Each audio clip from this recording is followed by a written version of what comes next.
برابر کے مقابلے ہیں، جتنا کچھ ہو سکتا ہے میں مقابلہ کرتا چلا جاؤں گا. میں نہیں کہہ سکتا کہ انجام کار ان کا کیا حشر ہوگا، یہ مقابلے جو ہم کر رہے ہیں.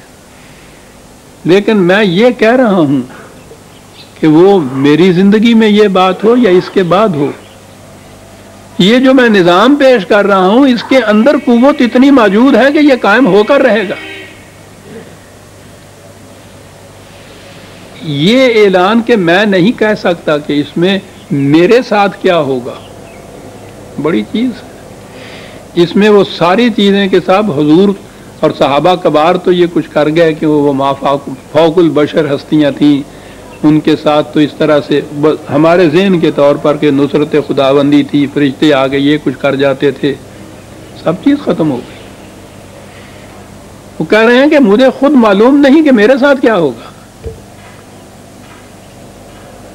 اس لیے اس میں فوق البشر قوتوں کا کوئی حساب نہیں ہے. یہ ٹھیک ہے انسانی جوہر جو ہیں وہ موجود ہیں ہم میں، ہماری جماعت میں، اس امت کے اندر، وہ خود بڑی قوت رکھتے ہیں اپنے. لیکن میں نہیں کہہ سکتا کہ میرے ساتھ بھی مال کار کیا ہوگا.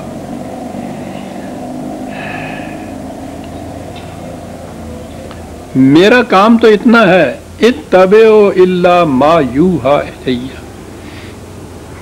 میں تو صرف جو کچھ میری طرف وحی ہوتی ہے، خدا کی طرف سے جو حکم دیا جاتا ہے اس کا اتباع کیے چلا جا رہا ہوں. مجھے تو یہی پتا ہے، مجھے یہی حکم دیا گیا ہے کہ تم اس کے مطابق عمل کرتے چلے جاؤ. اور یہ بات کہ حضور نے جو یہ فرمایا مجھے پتہ نہیں کیا ہوگا، تو آپ کو یاد ہے کئی دفعہ وہ بات آئی ہے، وہ بڑی اہم چیز ہے کہ غالباً آخر العمر میں نبی اکرم صلی اللہ علیہ وسلم کے سینہ مقدسہ میں ایک آرزو بیدار ہوئی، بڑی معصوم سی آرزو کہ یا اللہ میری ساری عمر ان تصادمات میں مشقتیں اٹھاتے، تکلیفیں برداشت کرتے ہی بسر ہو جائے گی، یا جو کچھ چاہتا ہے، جو نظام قائم کرنا چاہتا ہوں میں، جو تم نے کہا ہے، کیا میری زندگی میں اس کے نتائج میرے سامنے آ جائیں گے؟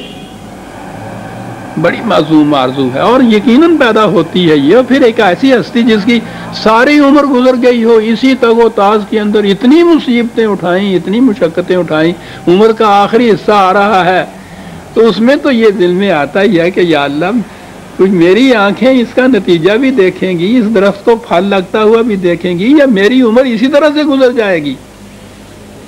غور فرمائیے، وہی بات یہ ہے کہ میں نہیں جانتا کہ میرے ساتھ بھی کیا ہوگا. وہاں بھی یہ ہے کہ خود علم نہیں ہے اس بات کا، خدا سے پوچھ رہے ہیں کہ کیا ایسا ہوگا، جی چاہتا ہے کہ ایسا ہی ہو.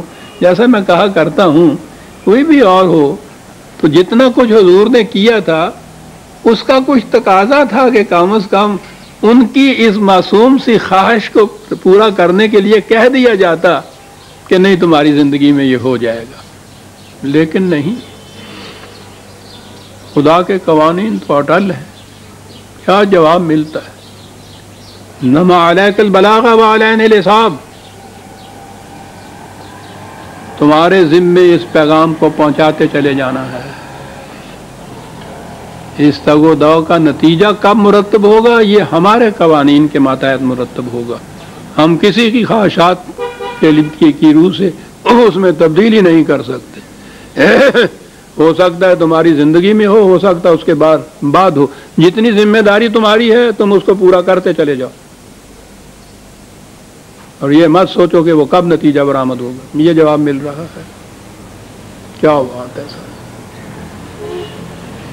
تو یہ جو چیز کہی گئی ہے کہ مجھے معلوم نہیں خود میرے ساتھ بھی کیا ہوگا، تو وہ یہ چیز تھی کہ آخری عمر تک نظر آ رہا تھا کہ پتہ نہیں یہ نتیجہ میری زندگی میں برآمد بھی ہوتا ہے یا نہیں دیتا. معاف رکھیے گا.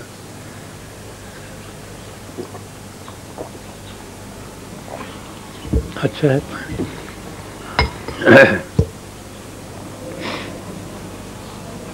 میرا کام تو اس وحی کا اتباع کیے چلے جانا ہے.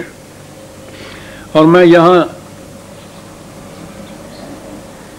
وقت ہو رہا ہے شاید 10:30 بجے تک، اتنی سی بات اور عرض کر دوں. اور قرآن کی نہیں آیات سے وہ حقیقت کھلی ہے ہم پہ. ہم بعض اوقات مایوس ہو جاتے ہیں، اور میرے ساتھ تو اکثر جو رفقا ہیں، احباب ہیں، دوسرے لوگ ہیں، وہ اکثر آتے ہیں یہ گلہ کرنے کے لیے کہ ساری عمر گزر گئی یہی کچھ کہتے ہوئے، قرآن پیش کرتے ہوئے، نظام کی باتیں کرتے ہوئے، وہ کوئی عملاً تو چیز نظر نہیں آتی سامنے، پتہ نہیں وہ کب ہوگا، پتہ نہیں ہوگا بھی یہ نہیں ہوگا۔ اس سے مایوسی طاری ہو جاتی ہے انسان پہ کہ کیا فائدہ ہوا پھر یہ سارا کچھ کرنے سے جو ہم کر رہے ہیں ہمارے سامنے نہیں ہوا۔ قرآن نے یہ بات بتائی، یہ مایوسی اس لیے ہو جاتی ہے کہ تم اپنے ذمے وہ چیزیں لے لیتے ہو جو تمہاری ذمہ داری ہوتی نہیں ہے۔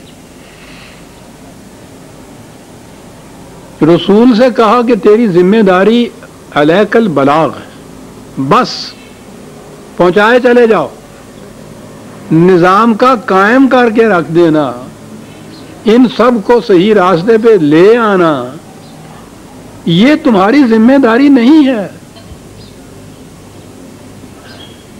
مایوس وہ اس وقت ہوتا ہے انسان جب وہ ایسے کام کو اپنی ذمہ داری سمجھ لیتا ہے جو اس کی ذمہ داری ہوتی نہیں ہے۔ معاف رکھیے گا اگر ذاتی طور پہ بیچ میں لے آؤں، جو مجھے کہا جاتا ہے 50 برس ہو گئے مجھے قرآن کی طرف دعوت دیتے ہوئے، ٹھیک ہے، عام حالات کے اندر انسان واقعی کچھ مایوس ہو جاتا ہے کہ صاحب اس 50 سال کے اندر کچھ محسوس شکل میں سامنے بنا بنایا تو نظر آتا نہیں ہے، نہ ہی کوئی نظر آتا ہے کہ صاحب کچھ چند دنوں کے بعد یہ کچھ ہو جائے گا تو فائدہ کیا ہوا، یہ سب کچھ عام طور پہ اس نتیجے پہ پہنچے گا۔ یہاں وہ خدا بزرگ و برتر وہ سنبھالا دیتا ہے، سہارا دیتا ہے کہ تم نے اپنے ذہن میں سمجھ لیا تھا کہ میری زندگی میں یہ کچھ ہو جائے گا، وہ ہوتا ہوا نظر نہیں آتا اس لیے مایوس ہو جاتے ہو۔